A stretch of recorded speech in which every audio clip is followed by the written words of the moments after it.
తలలు వంచి ప్రార్థన చేసుకుందాం. మహోన్నతుడవు మమ్మను మిక్కిలి ప్రేమించిన మా ప్రియ పరిశుద్ధుడ పరలోకపు తండ్రి, మీ మహోన్నతమైన ఘనమైన శ్రేష్టమైన నామమునకు, మీ పరిశుద్ధ నామమునకు వందనాలు. మండలకాల శిలువ శ్రమల ధ్యాన కొడుకులో మరి విశేషంగా ఈ 25వ దినములో మిమ్మల్ని స్తుతించడానికి, ప్రార్థించడానికి, ఆరాధించడానికి మా జీవితంలో మీరు అనుగ్రహించినటువంటి ఈ గొప్ప భాగ్యము కొరకై, కృప కొరకై స్తుతున్నాను. ఎప్పుడైతే మీ స్వరమును వినడానికి ఆశపడుతున్నాను, నా మాటలు కేవలం నిష్ప్రయోజనమునైన మీరు మాట్లాడేట మాకు అవసరం, ఆశీర్వాదకరం. మానవాత్మను మరుగుపరిచి, మానవ స్వరమును మరుగుపరిచి, మహిమ కలిగిన మీ శుద్ధాత్మ సహాయం, మనోహరమైన మీ స్వరం ఈ రాత్రి వేళ మా కొరకు అనుగ్రహించి మీరు మహిమ ఘనత ప్రభావం యేసయ్య నామమున ప్రార్థించి వేడుకొనుచున్నాను తండ్రి, ఆమేన్. దేవునికి మహిమ కలుగును గాక. దేవుని ప్రేమించి ఆయన పరిశుద్ధ సన్నిధిని చేరవచ్చిన ప్రియ విశ్వాసులందరికీ మన ప్రభును ప్రియరక్షకుడైన యేసుక్రీస్తు వారి పరిశుద్ధ నామములో శుభాలు తెలియజేస్తున్నాను. ప్రభునందు ప్రియులారా, ఈ మండలకాల శిలువ శ్రమల ధ్యాన కొడుకులో మరి విశేషంగా 25వ దినములోనికి నడిపించబడిన మనం ఈ దిన ధ్యానము కొరకు ఏర్పరచబడిన పరిశుద్ధ వాక్య భాగాలను మనం ఈ రీతిగా చదువుకున్నాం. మొదటిగా ప్రవక్త అయిన యెషయా గ్రంథము 38వ అధ్యాయం 17 నుంచి 20 వచనాలు, అపోస్తలుడైన పౌలు కొరింథీయులకు రాసినటువంటి 2వ పత్రిక 5వ అధ్యాయం 17 నుంచి 21 వచనాలు. అంశము వీపు. మూల వాక్యము యెషయా గ్రంథము 38వ అధ్యాయం 17వ వచనం. మిక్కుటమైన ఆయాసము నాకు నెమ్మది కలుగుటకు కారణమైంది. నీ ప్రేమ చేత నా ప్రాణమును, నాశనమును గోతి నుండి విడిపించితివి. నీ వీపు వెనుక తట్టు నా పాపములన్నీ నీవు పారవేసితివి. ప్రభునందు ప్రియులారా, ఇది ఒక కృతజ్ఞత సంబంధమైనటువంటి కీర్తన. ఈ కీర్తన ఎవరు రాశారు? మీరు ఇయ్యబడినటువంటి వాక్యం చదివారా లేదా అనేది చదవడం అంటే ఓ 2 వచనాలు ఉన్నాయి కదా, 2 వచనాలు చదివేద్దామని కాదు. దేవుని వాక్యం ఎప్పుడు కూడా ఒక వచనం మనకు అవసరమైనప్పుడు వచనం ఒక్కటి చదివితే దాని వలన ప్రయోజనం ఉండదు, కానీ ఆ వచనానికి పూర్వాపరాలు అనేవి ఉంటాయి. దాని కాంటెక్స్ట్ ఉంటుంది, దాని యొక్క సందర్భం. అది మనం చదవగలిగితే వాక్యం యొక్క ఉద్దేశం మనకి స్పష్టం అవుతుంది. ఈ కీర్తన ఎవరు రాశారంటే హిజ్కియా రాసినటువంటి కీర్తన. హిజ్కియా రాసినటువంటి కీర్తన ఎందుకు రాశాడు, ఎప్పుడు రాశాడు అని ఆలోచన చేసినప్పుడు మనం చాలాసార్లు హిజ్కియాను గురించి జ్ఞాపకం చేసుకుంటాం. హిజ్కియాకు మరణకరమైన రోగం కలిగినప్పుడు ప్రవక్త అయినటువంటి యెషయాను పంపించి, నీవు మరణమవుచున్నావు కనుక నీ ఇల్లు చక్కబెట్టుకో. వెంటనే హిజ్కియా గోడ తట్టు తన ముఖమును తిప్పుకొని, యథార్థవంతుడనే దేవా, ఈ సన్నిధిని ఎట్లు ప్రవర్తించాను, దయతో జ్ఞాపకము చేసుకోమని ప్రార్థించినప్పుడు ప్రియులారా, యెషయాను మరలా వెనక్కి పంపించి హిజ్కియాకు దేవుడు మరి 15 సంవత్సరములు ఆయుష్ను ఇస్తాడు. ఆ సందర్భంలో హిజ్కియా రచించినటువంటి కీర్తన బహుశా మరి ఈ పాటికి అతనికి స్వస్థత వచ్చిందో లేదో తెలియదు, కానీ మనకి ఇవ్వబడినటువంటి ఈ యొక్క వాక్య ఆధారమును బట్టి ఈ కీర్తన రాసిన తరువాత 21వ వచనంలో చెప్పబడుతుంది, మరియు యెషయా అంజూరపు పండ్ల ముద్దను తీసుకుని ఆ పుండుకు కట్టవలను, అప్పుడు అతడు బాగుపడనని చెప్పాను. మరి హిజ్కియా నేను యెహోవా మందిరమునకు పోయేదని అన్నట్టుకు మరి గుర్తు. కానీ 9వ మరి మాటలో అనగా 9వ వచనంలో చెప్తాడు, యూదారాజు అయినటువంటి హిజ్కియా రోగి అయి ఆరోగ్యము పొందిన తర్వాత అతడు రచించాను.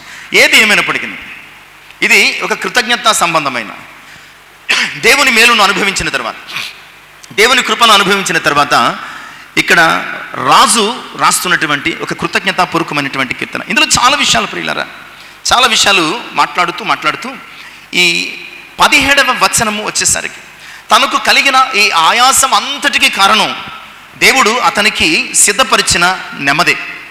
ఎందుకంటే నా ప్రాణాన్ని నీవు నాశనమును గోతు నుంచి, అంటే సమాధి నుంచి నన్ను విడిపించేశావు. నీ వీపు వెనుక తట్టు నా పాపములన్నీ నీవు పారవేశావు. సాధారణంగా హిజ్కియాను గురించి మనము ఆ మొదటి కాంటెక్స్ట్ ధ్యానం చేసుకున్నప్పుడు ప్రియులారా, హిజ్కియా యొక్క ఆరోగ్యానికి, స్వస్థతకు దేవుడు జ్ఞాపకం చేసుకోవడానికి కారణాన్ని ప్రతిసారి మనం చెప్పుకుంటాం. అతడు యథార్థవంతుడై ప్రార్థించాడని, సత్యమును అనుసరించి ప్రార్థించాడని, అలాగే అతడు దేవుని సన్నిధిని కన్నీరు విడిచాడని మనం చెప్పుకుంటూ ఉంటాం.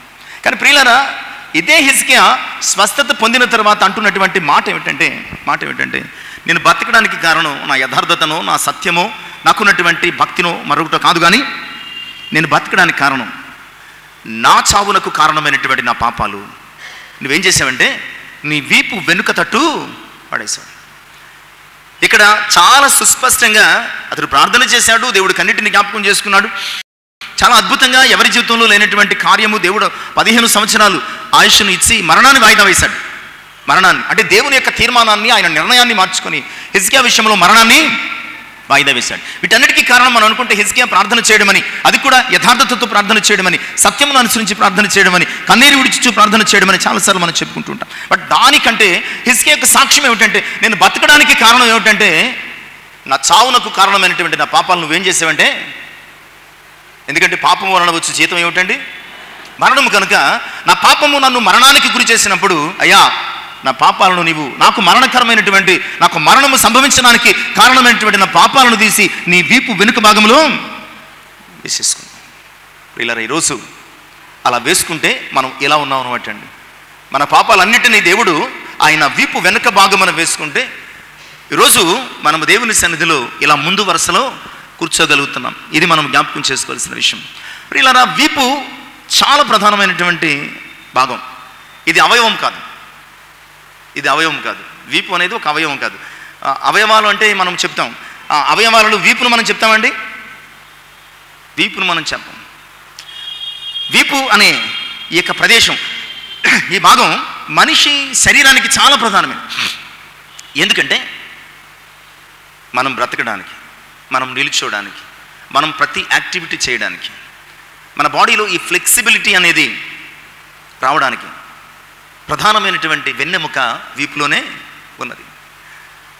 వెన్నెముక లేకపోతే ఈరోజు మనం ఏమి కూడా చేయలేం. తీసుకెళ్ళి మనం నుంచోడానికి, నడవడానికి, ఒంగోడానికి, మనము ప్రతి పనులు ఫ్లెక్సిబుల్గా చక్కబెట్టుకోవడానికి చాలా ప్రధానమైనటువంటి ఈ వెన్నెముకను తీసుకెళ్ళి దేవుడు ఎక్కడ పెట్టాడంటే వీపులో పెట్టాడు. అందుకనే ఎవరికి పడితే వాళ్ళకి వంగిపోయే వాళ్ళని ఏమంటామంటే బొత్తిగా వెన్నెముక లేని వాళ్ళ ప్రవర్తిస్తాం వేట్రా.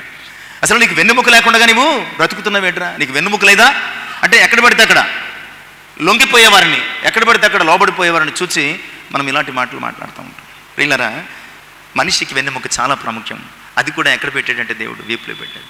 ఇంకో ప్రధానమైన విషయం ఏంటంటే ప్రియులారా, మానవ నాడీ వ్యవస్థ, ఈ నర్వ్ సిస్టమ్ అంతా కూడా, అర్థమవుతుందండి, మానవ నాడీ వ్యవస్థ అంతా కూడా బ్రెయిన్ నుంచి తలలోంచి బయలుదేరి వెన్నెముక ద్వారా ఆయా అవయవాలకు పెడుతున్నాయన్నమాట అండి.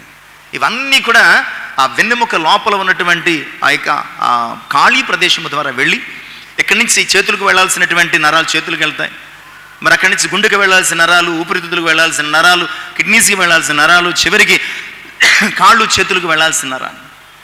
అందుకనే చాలాసార్లు ఇప్పుడు ఉన్నటువంటి మన జీవన శైలిని బట్టి ఏమైపోయిందంటే మరి ఈ నరాలు వెళ్ళి ఈ వెన్నెముక ఈ ఖాళీ భాగాల నుంచి చేతులకు ఈ కాళ్ళకు వెళ్ళినటువంటి సందర్భంలో మన అలవాట్లను బట్టి, మన యొక్క ఈ కొంచెం రఫ్ లైఫ్ని బట్టి ఏం చేస్తాయంటే ఇక్కడ ఉన్నటువంటి ఈ డిస్కులు లేదంటే ఈ లంబార్ డిస్కులు అవి అరిగిపోయి 1-2 డిస్కులు కొంచెం చూపోతాయి. అక్కడి నుంచి మనకి ఏమవుతుందంటే స్పాండిలైటిస్ లేదా లంబార్ పెయిన్ అంటే బ్యాక్ పెయిన్ రావడం జరుగుతుంది. చాలా నరకంగా ఇబ్బందిగా ఉంటుందండి.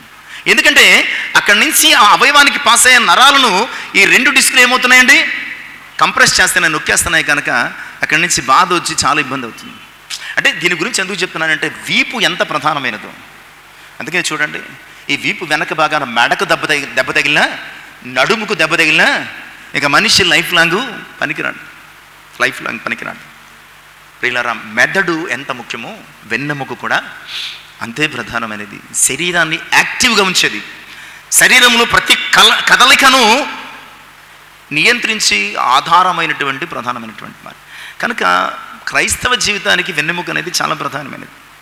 ఎందుకంటే క్రీస్తు కొరకు మనం నిలవబడాలన్నా, క్రీస్తు కొరకు మనం పోరాడాలన్నా, క్రీస్తు కొరకు మనం జీవించాలన్నా, క్రీస్తు కొరకు మనము సాక్షిగా ఉండాలన్నా, క్రీస్తు కొరకు మనము సాధనాలుగా వాడబడాలన్నా ఏం చేయాలన్నా ప్రియులారా, ఖచ్చితంగా క్రైస్తవ ఆత్మీయ జీవితానికి ఈ వీపు అందులో ఉన్నటువంటి వెన్నెముక చాలా ప్రధానమైనది. ఈరోజు మనం వెన్నెముక కలిగినటువంటి లేదా వీపు కలిగినటువంటి క్రైస్తవులు ఉన్నామా? చూడండి, కొంచెం నడువు లాగిందంటే ఏం చేస్తాం? అంతే. ఎందుకంటే ఇప్పుడు మీరు ఇక్కడ కూర్చున్నారు, నెక్స్ట్ డే వచ్చేటప్పటికి అన్ని బ్యాక్ సపోర్టర్స్ తీసేస్తే ఏం చేస్తారు మీరు?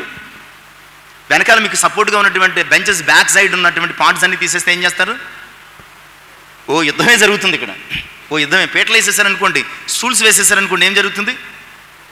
2 గంటల సేపు ఎలా కూర్చోమంటారండి? ఆయనేమో వదలడు, మీరేమో ఇది తీసేశారు అని చాలా బాధపడిపోతాం. ఎందుకంటే అలసిపోయినటువంటి శరీరాన్ని కాస్తంత గోడకో, కాస్తంత ఏదో ఇలాంటి బెంచ్కో, లేదంటే కుర్చీ వెనకనున్నటువంటి సపోర్ట్ దానికో మనం జారేసి బతికేస్తాం. అలా జారేసినప్పుడు మనకున్న ఫీలింగ్ ఉంటుంది చూడండి. పని చేసి చేసి చేసి ప్రయాణం చేసి చేసి చేసి అలసిపోయి చేసి చేసి కొంచెం నడుము అలాగా ఆ వీపు అలా జారేస్తాం చూడండి. మంచానికో, కుర్చీకో, బెంచ్కో ఏమీ లేకపోతే చివరికి దేనికి జారేస్తామండి? గోడకు జారేసినప్పుడు మనకున్నటువంటి ఫీలింగ్, ఆ కంఫర్ట్, ఆ రిలాక్సేషన్ ఉంటుంది చూశారు. తిరిగి మరలా మనం ఎంత పనైనా సాధించేయడానికి ముందుకు వెళ్ళిపోయేంతటి గొప్ప రిలాక్సేషన్ ఇస్తుంది. వీపు అంత ప్రధానమైనది. నీ ఆత్మీయ జీవితంలో కూడా నీ వీపు చాలా స్ట్రాంగ్గా ఉండాలి, నిటారుగా ఉండాలి, నిలవబడి ఉండాలి, బలంగా ఉండాలి. ప్రభు కొరకు పోరాడడానికి, ప్రభు కొరకు సాగిపోవడానికి, ప్రభు కొరకు ప్రయాణించడానికి, ప్రభు కొరకు సాక్షిగా సాధనంగా నీ వాడబడాలంటే ప్రియులారా, నీ ఆత్మీయ వీపు చాలా ప్రాముఖ్యం. కొన్ని వీపులను మనం చూద్దామండి. పరిశుద్ధ గ్రంథంలో రాయబడిన అవయవం అంటూ ఏమీ లేదు. ప్రతి అవయవము రాయబడింది ఏదో ఒక సందర్భంలో. ఆ అవయవాన్ని బట్టి ఏదో ఒక ఆత్మీయ సత్యాన్ని మన ఆత్మీయ జీవితంలోకి ఆయన బోధిస్తూ కూడా ఉన్నాడు. మనము దానిని ఏదో రాశాడులో ఆయన ప్రక్కకి వెళ్ళిపోతే దాని నుంచి మనం ఏమి నేర్చుకోం. అలా కాకుండా దానిని జాగ్రత్తగా చదవగలిగితే ప్రియులారా, ఖచ్చితంగా దాని నుంచి ఏదో ఒక అద్భుతమైనటువంటి ఆత్మీయ సత్యాన్ని మనం నేర్చుకోగలం. తద్వారా మనము దేవుని యుద్ధ నుంచి మేలును పొందుకోగలం. కనుక ఈరోజు వీపు మానవ జీవితానికి ప్రధానమైనది. మనం చక్కగా నిలిచోడానికి, మీరు అలా చక్కగా కూర్చోవడానికి. లేకపోతే అప్పుడప్పుడు న్యూరో సర్జన్స్ దగ్గరికి వస్తూ ఉంటారు. వాళ్ళు ఎలా వస్తారంటే నడుము వంగిపోయి ఇక ఎలాగ వంగుతూ వంగుతూ వంగుతూ వస్తారు. అంటే వారి వీపు అంతా ఏమైపోతుందండి? నిలబడదు. కారణం ఏంటంటే ఆ వీపులో ఉన్నటువంటి ప్రధానమైనటువంటి అవయవం వెన్నెముక బెండ్ అయిపోయింది. దానిని చాలా కష్టం, సర్జరీ చేసినా వస్తుందో లేదో, సెట్ అవుద్దో లేదో తెలియదు. అలాంటి పరిస్థితులు ఉంటాయి. ఈరోజు క్రైస్తవ విశ్వాసులుగా మనము ఎలాంటి వీపును కలిగి ఉన్నాం? మొదటి వీపు బుద్ధిహీనుని వీపు. సాధారణంగా కొన్ని విషయాలు మనకి చదివినప్పుడు ఎక్కడో విన్నట్టు చూసినట్లు అనిపిస్తుంది. మొదటిది బుద్ధిహీనుని వీపు. సామెతల గ్రంథము 10వ అధ్యాయం 13వ వచనం, వివేకుని పెదవుల యందు జ్ఞానము కనబడును, బుద్ధిహీనుని వీపునకు బెత్తమే తగును. బుద్ధిహీనుని వీపునకు బెత్తమే తగును. స్కోఫర్స్ అనే మాట ఈ బుద్ధిహీనుడు అన్నటువంటి పదం దగ్గర ఉపయోగిస్తూ ఉంటాడు. దాని అర్థం ఏంటంటే అపహాసకుడు. బుద్ధిహీనుడు అంటే ఎవరండి? అపహాసకుడు. అంటే ప్రతి విషయాన్ని కూడా ఏం చేస్తాడు? ప్రతి విషయాన్ని కూడా సీరియస్గా ఉండాల్సిన విషయాన్ని కూడా అదేదో జోకులాగా, అదేదో నవ్వాల్సిన విషయంలాగా, అదేదో ఇతర విషయంలాగా ప్రతిదాన్ని అపహాస్యం చేస్తూ చివరికి దేవుని మాటలను, దేవుని విషయాలను, దేవుని సత్యాలను, దేవుని గురించినటువంటి పరిశుద్ధ లేఖనాలను కూడా అపహాస్యం చేస్తామంటారండి. అపహాస్యం చేస్తారు. మీరు క్రైస్తవేతరులోనే కాదండి ప్రియులారా, క్రైస్తవులలో కూడా ఖచ్చితంగా ఉన్నారు. దేవుని, ఆయన కార్యాలను, ఆయన మాటలను, ఆయన ఉద్దేశాలను అపహాస్యము చేసేవారు క్రైస్తవ సంఘాలలోను, క్రైస్తవ కుటుంబాలలోను, క్రైస్తవ సహవాసాల్లోనూ కూడా మనకి కనబడుతున్నారని. ఇక్కడ బుద్ధిహీనుడు అనే ఒక వ్యక్తిని గురించి జ్ఞానైన సొలొమోను పరిశుద్ధాత్మని ప్రేరణ చేత మాట్లాడుతున్నాడండి. బుద్ధిహీనుడు మనం ఇలా వెనక్కి తిరగగానే ఏం చేస్తాడు? అపహాసించడం మొదలు పెడతాడటండి. చాలాసార్లు మన లైఫ్లో ఇలాంటి వ్యక్తులను ఎదుర్కొంటూ ఉంటాం. కొన్నిసార్లు ఇలాంటి వ్యక్తులుగా మనమే ఉంటాం. ఆ వ్యక్తి అలా తిరగగానే ఏం చేస్తాం? మనం పక్కన వైపు చూసి ఏదో ఒక కామెంట్ చేసి నవ్వుకుంటూ ఉంటాం. దీనిని ఏమన్నాడంటే పరిశుద్ధాత్ముడు బుద్ధిహీనత. ఒక వ్యక్తి ఏదైనా ఒక కష్టాన్నో, బాధను, ఓ సమస్యను చెప్పుకుంటూ ఉంటే అతడు వెళ్ళిపోయిన తర్వాత అతడు చెప్పినటువంటి బాధను నీవు ఎగతాళి చేసి మాట్లాడుతావు చూడు, నీవు అపహాస్యంగా మాట్లాడుతావు చూడు, ఆ వ్యక్తి యొక్క అంతరంగాన్ని, అతడు పడుతున్నటువంటి వ్యాధులను అర్థం చేసుకోకుండా నీవు చులకనగా చూస్తావు చూడు, అది ఆ వ్యక్తి యొక్క తప్పు కాదటండి, అది నీ బుద్ధిహీనత. ప్రియులారా, అలాంటి బుద్ధిహీనుని వీపుని గురించి మాట్లాడుతూ ఉంటాడండి. అలాంటి బుద్ధిహీనుడి వీపుని గురించి మాట్లాడతాడట. అలా చెప్పినట్టు వెనక్కి తిరిగి నవ్వుకుంటూ ఉంటారు. కొంతమంది ఇలా పక్క తిరిగి నవ్వుకుంటుంటారు, కొంతమంది ఇలా కచ్చి పడబెట్టి నవ్వుకుంటుంటారు. అలాంటి వ్యక్తులకు ఓ శిక్ష సూచిస్తున్నాడు ఇక్కడ జ్ఞాని సొలొమోను. అలాంటి వ్యక్తులకు ఏంటంటే బెత్తము. బుద్ధి లేని వానికి, అపహాస్యము చేసేవానికి. చూడండి, మాస్టర్ సీరియస్గా పాఠం చెప్తుంటే వెనకాల స్టూడెంట్స్ కామెడీ చేసుకుంటుంటారు. మాస్టర్ ఏం చేస్తాడు, ఇప్పుడు లేదులేండి ఆ ఛాన్స్, ఇప్పుడు టీచర్లకి ఆ ఛాన్స్ లేదు. వెంటనే వాడిని పిలిచి ఇద్దరిని కూడా ఏం చేస్తాడు, వంగడ తీసి బెత్తముతోనో చేత్తోనో రెండు బాధేసి వెళ్ళి గోడ కుర్చీ చేయమంటాడు. వెళ్ళి గోడ కుర్చీ ఏమంటారు. ఇప్పుడు అలాంటి పరిస్థితులు వాళ్ళు ఎంత ఎటకారం చేసినా, ఎంత అపహాస్యం చేసినా మనము దానిని పాజిటివ్గా రిసీవ్ చేసుకోవాలి తప్ప వాళ్ళని అనడానికి ఏమీ లేదు.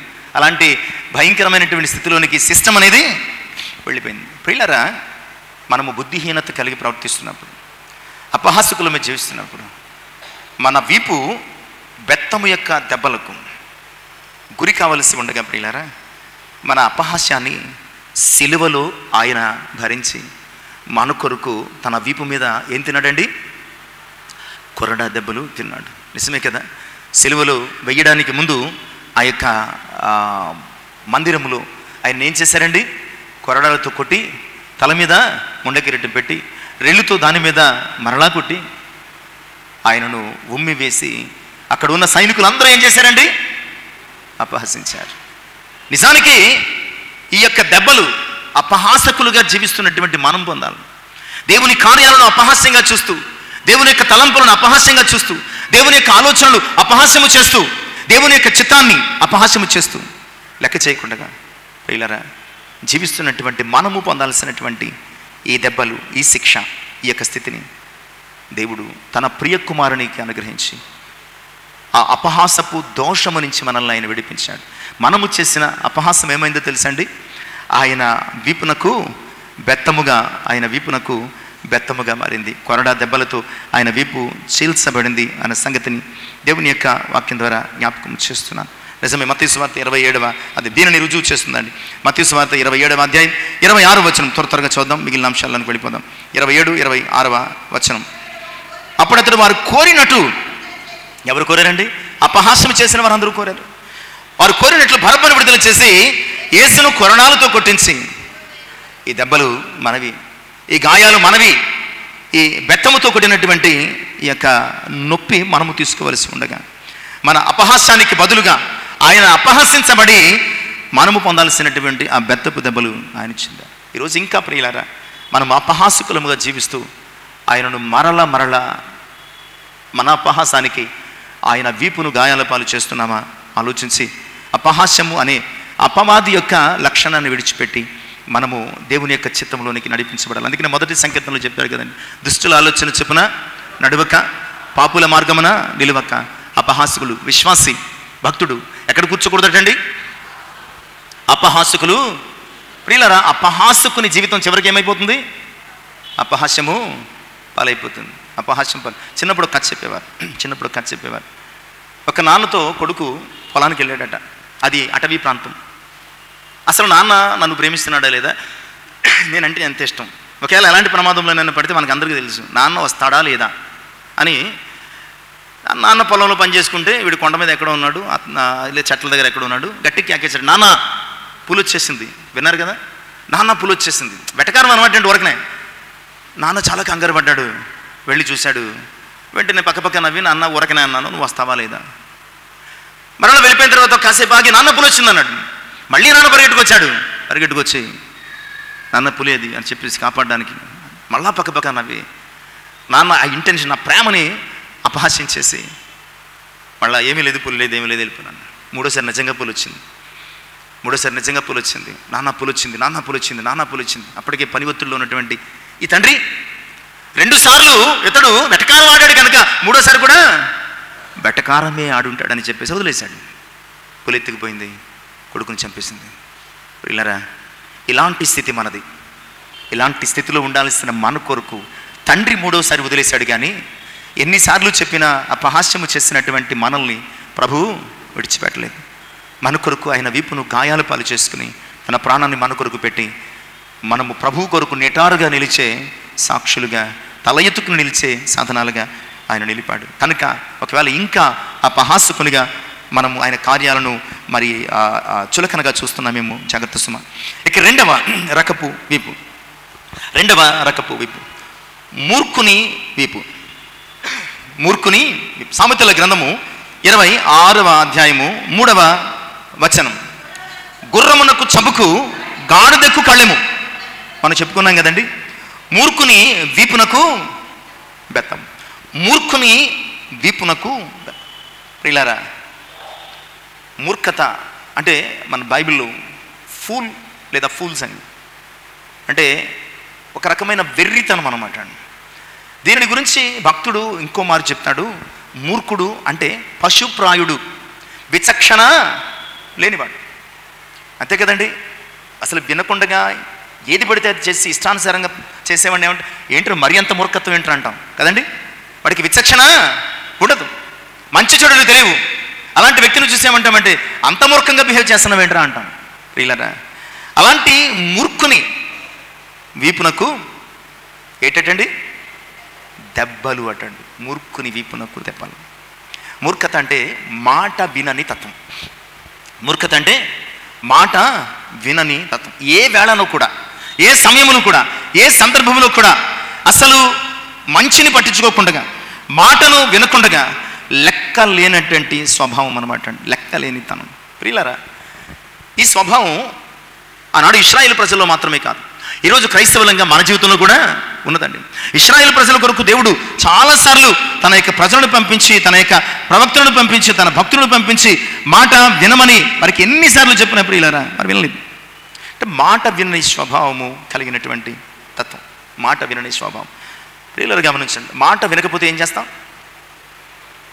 మాస్టర్ కానీ, తల్లిదండ్రులు కానీ, లేదా తప్పు చేసిన వ్యక్తిని ఒక పోలీస్ ఆయన కానీ ఏం చేస్తారు? ఖచ్చితంగా కొడతారు. మాట వినకపోతే మరి దేవుడు మనల్ని కొట్టాడా? మనం మాట వింటున్నామా దేవుని మాట? ఎప్పుడైనా విన్నామా దేవుని మాట? ఎప్పుడైనా విన్నట్టు నటిస్తాం కానీ ఎప్పుడు దేవుని మాట వినలేదు. అలా అని చెప్పేసి దేవుడు కొట్టాడా? కొట్టలేదు. మనం మారుతామని ఆయన కొట్టించుకున్నాడు అనమాట. మనము మారాలని.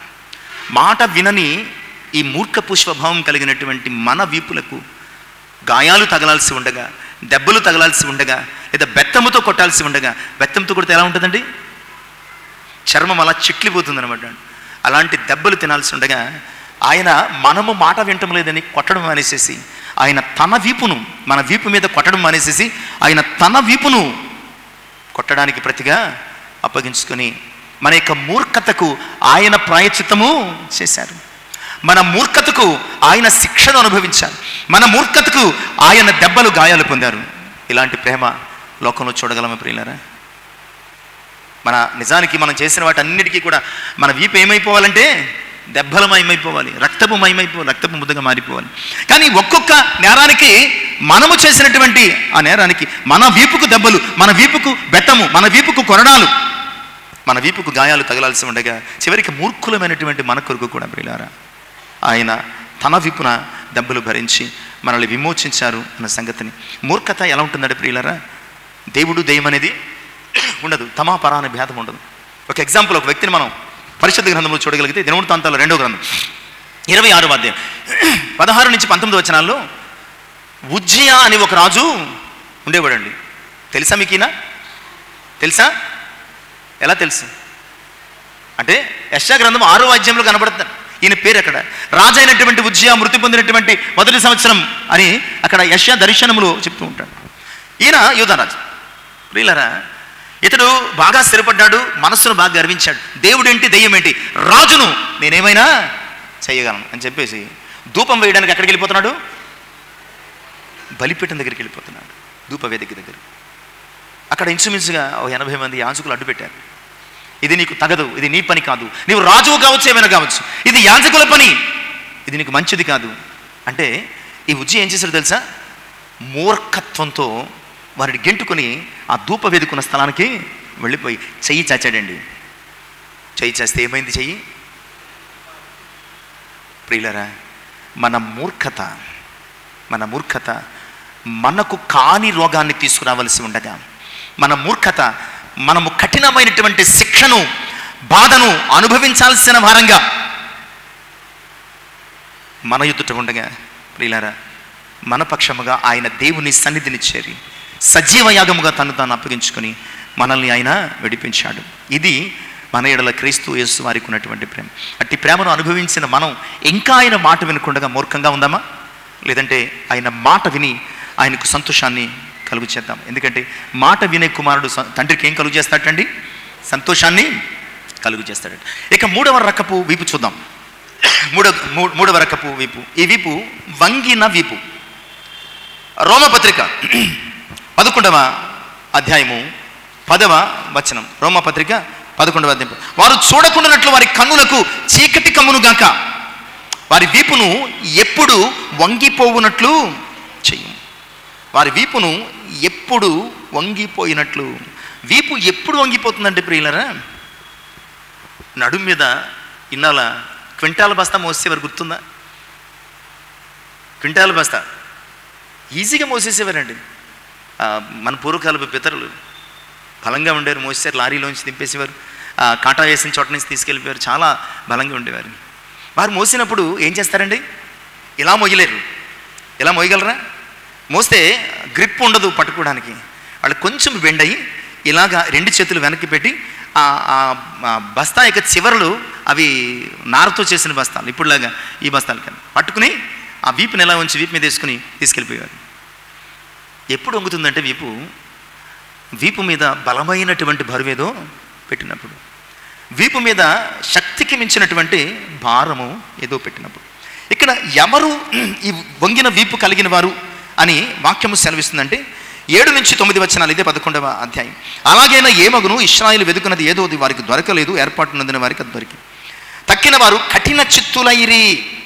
ఇందు విషయమై నేటి వరకు దేవుడు వారిని నిద్రమత్తు గల మనస్సును, చూడలేని కన్నులను, వెన్నెలని చెవులను ఇచ్చి ఉన్నాడని వ్రాయబడి ఉంది. ఎవరి వీపు వంగిపోయిందంటే కఠినమైన వారి వీపు వంగిపోయింది.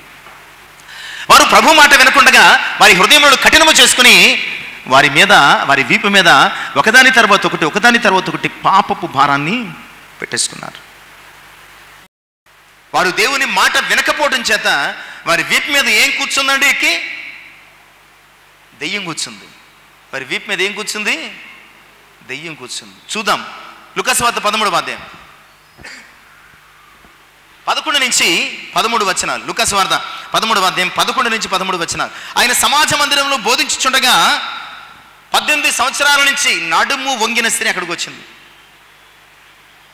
ఆమెను ఏం పట్టిందటండి? దయ్యము పట్టిందట. ఏ దయ్యం పట్టిందో మరి తెలియదు. దేవుడి గురించి ప్రభు పరిశుద్ధాత్మను మాట్లాడాడు తెలియదు. దయ్యము పట్టిని ఉండడం చేత, ఆ దయ్యము ఆమె వీపు మీద ఎక్కి ఉండడం చేత ఆమె నడుము ఏమైపోయింది?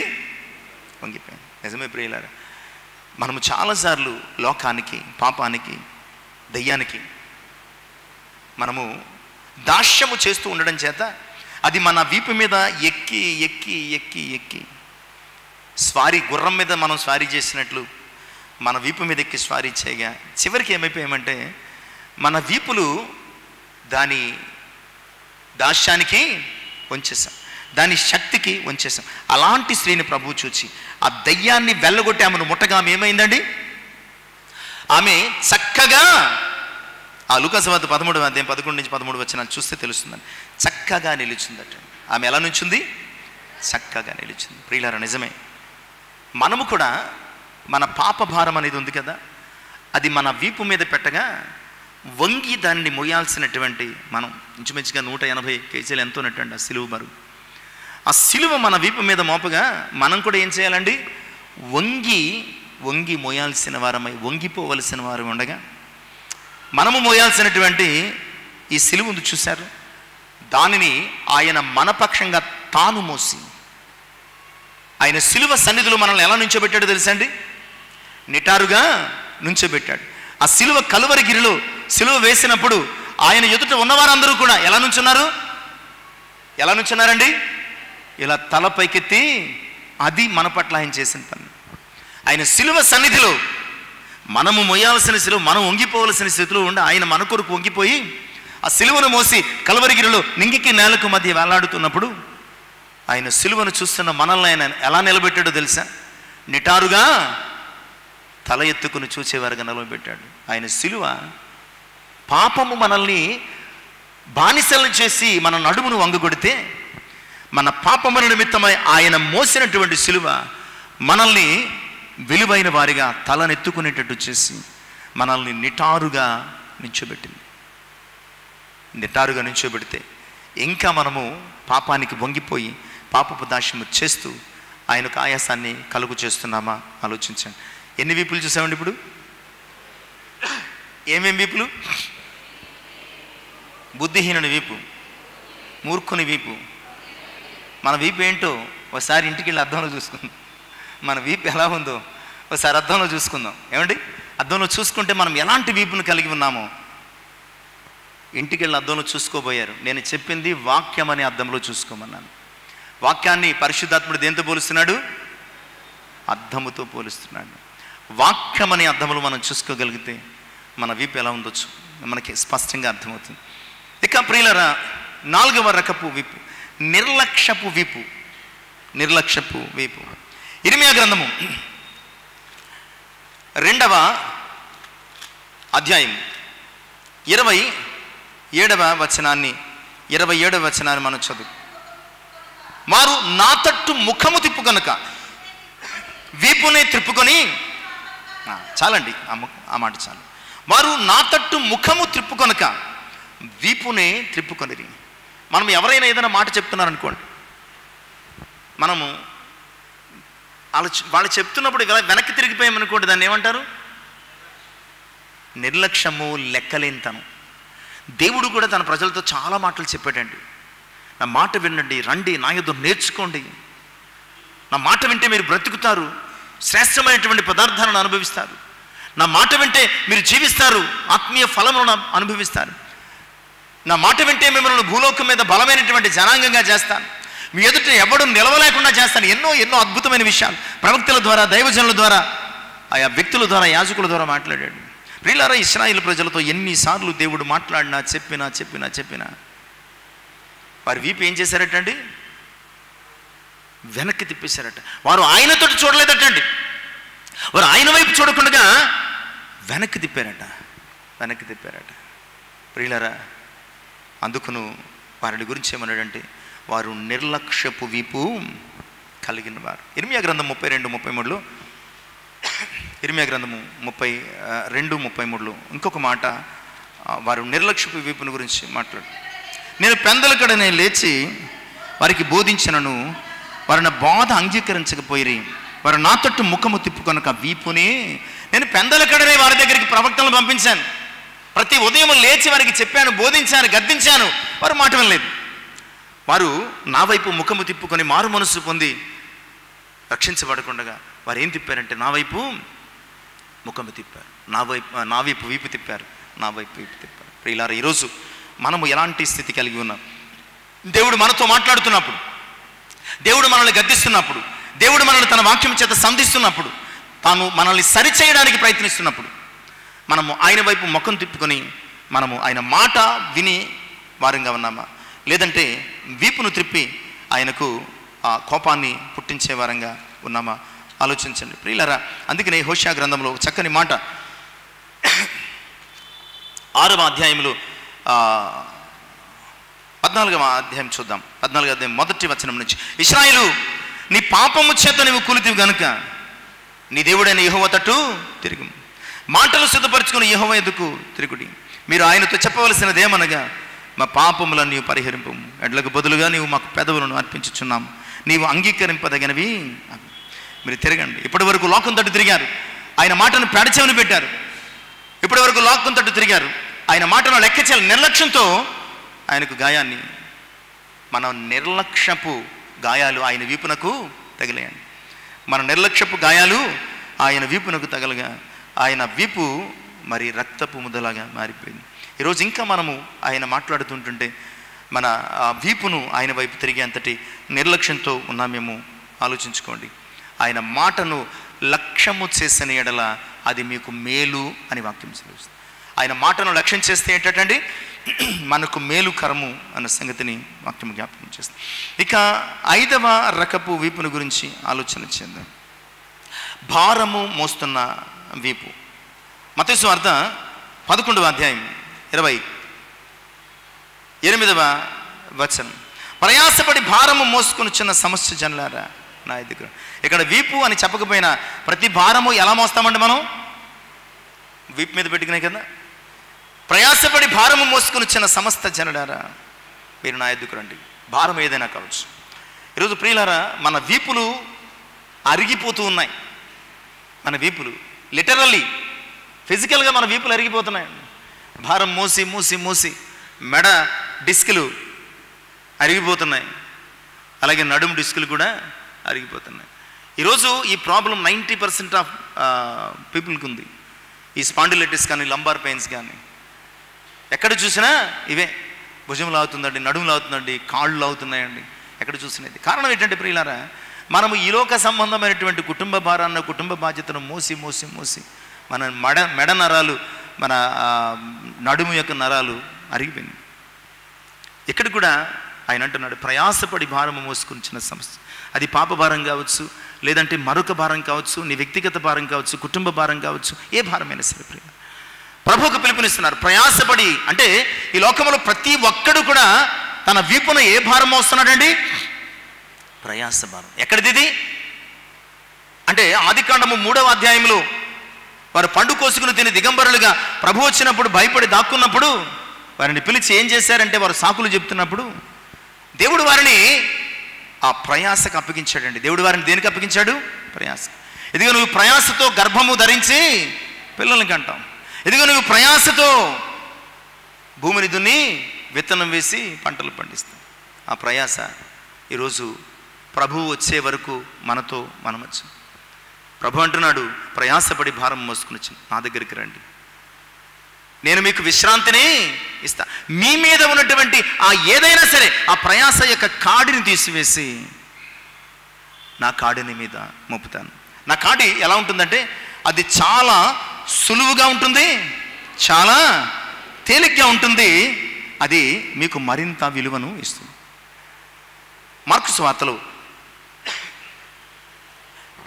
11వ అధ్యాయం 29-30 వచనాలు. 11 మార్కు సువార్తనండి 11:29 అండి. ఆ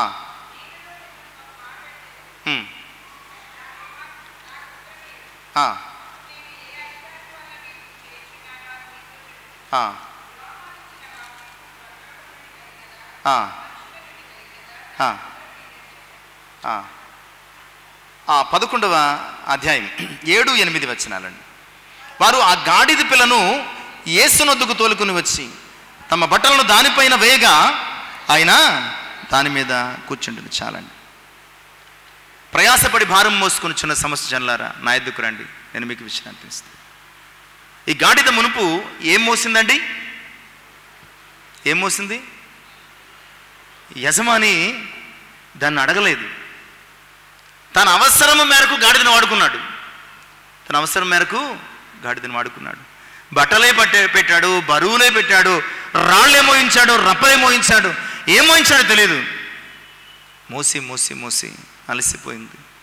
అలాంటి గాడిదను ప్రభు ఏం చెప్పారంటే, దానిని విప్పి నా యుద్ధకు తోలుకుని రండి. రాగా దాని మీద బట్టలు పరిచి ప్రియులారా ప్రభు దాని మీద ఎక్కి కూర్చున్నాడు. అది చక్కగా నేరుగా యెరూషలేము పట్టణంలోకి నడిచి వెళ్ళిపోయింది. ప్రియులారా ఆయన కూర్చున్నప్పుడు ఆ గాడిద విలువ అమాంతంగా పెరిగిపోయింది. ఇంతకు పూర్వం యజమాని దగ్గర ప్రతి చెత్త మోసింది, ప్రతి మాసిపోయిన బట్టలు మోసింది.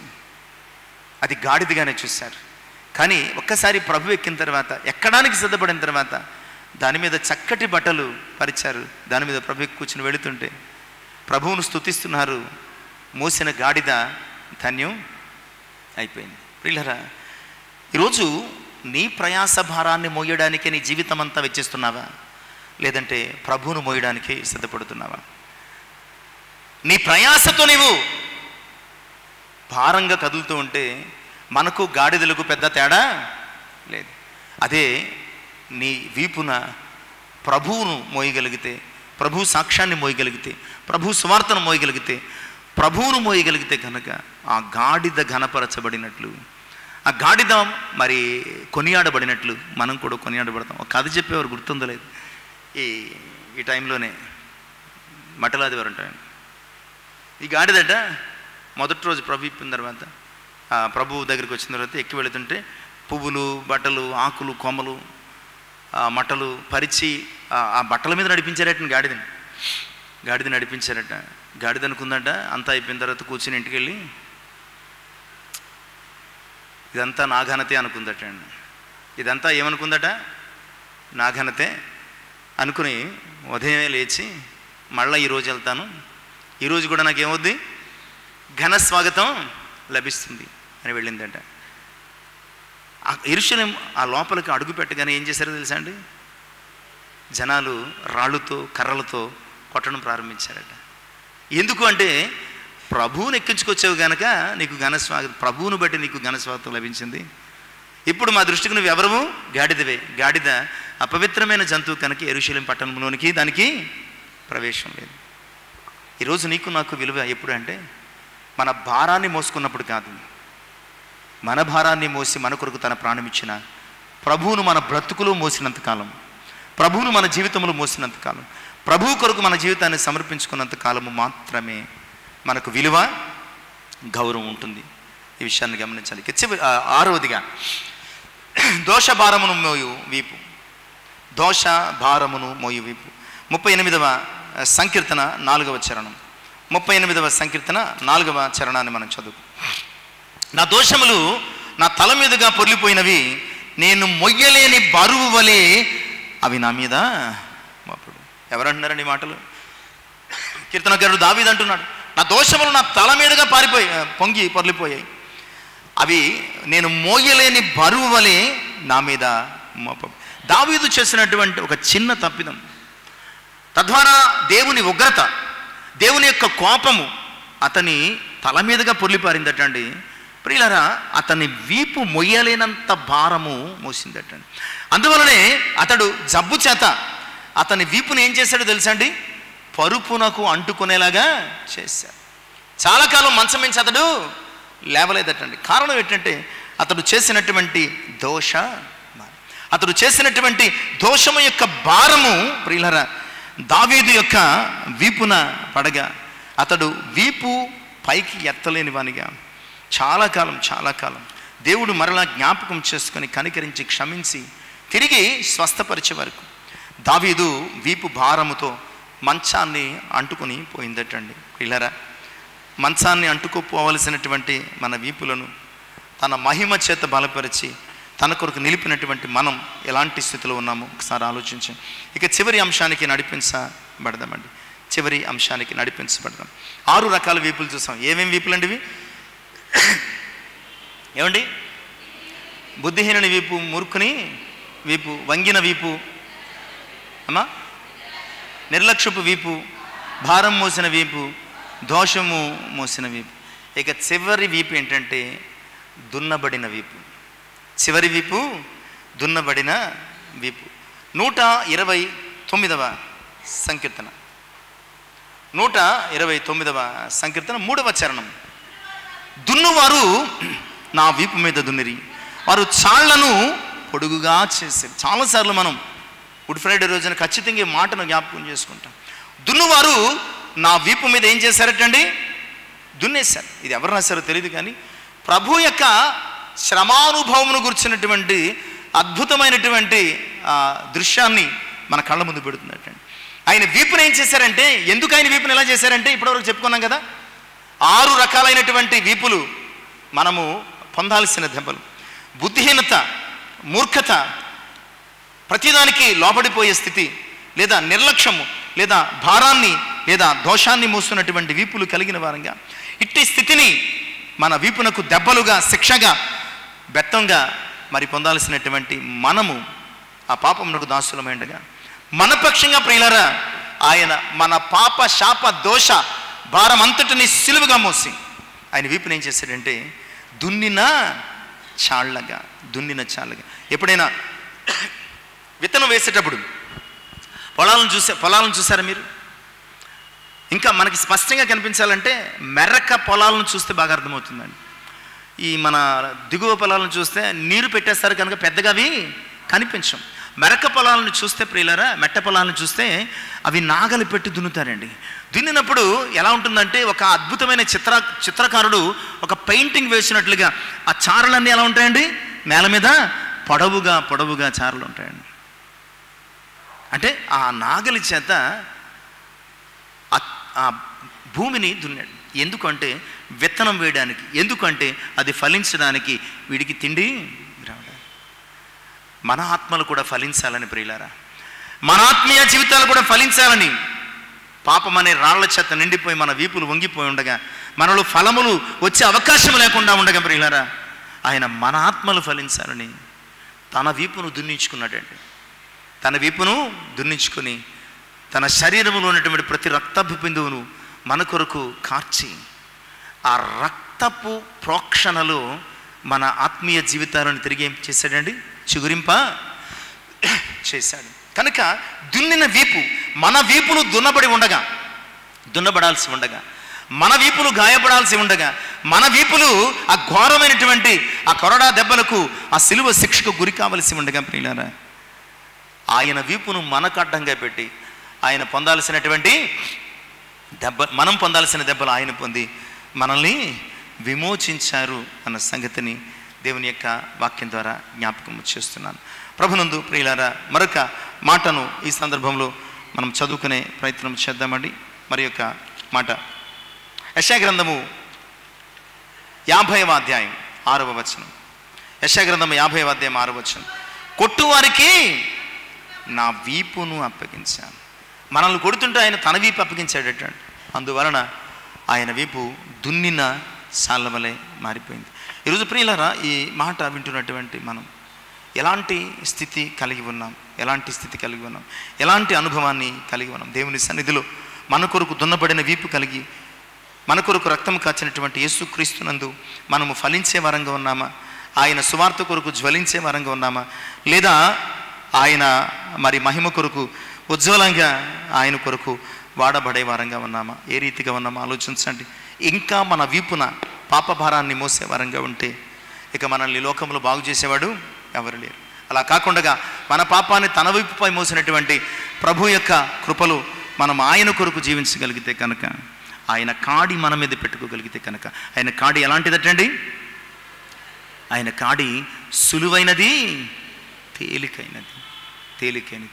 అలాంటి కాడిని మోయగలిగితే ప్రియులారా, ఈ లోకపు కాడి మన మీద ఉండే అవకాశం లేదు. ఎందుకంటే మన కాడిని ఆయన మోసి ఆయన వీపున దెబ్బలతో మనల్ని విమోచించాడు కనుక, అట్టి కృపలో మరలా మనము బానిసలుగా ఈ లోకంలో దేనికి వీపును వంచగా ప్రభువు కొరకు సాక్షులుగా అట్టి కృప పరిశుద్ధాత్ముడు మనకు కలుగు చేయను గాక. తల నుంచి ప్రార్థన చేసుకున్నాం.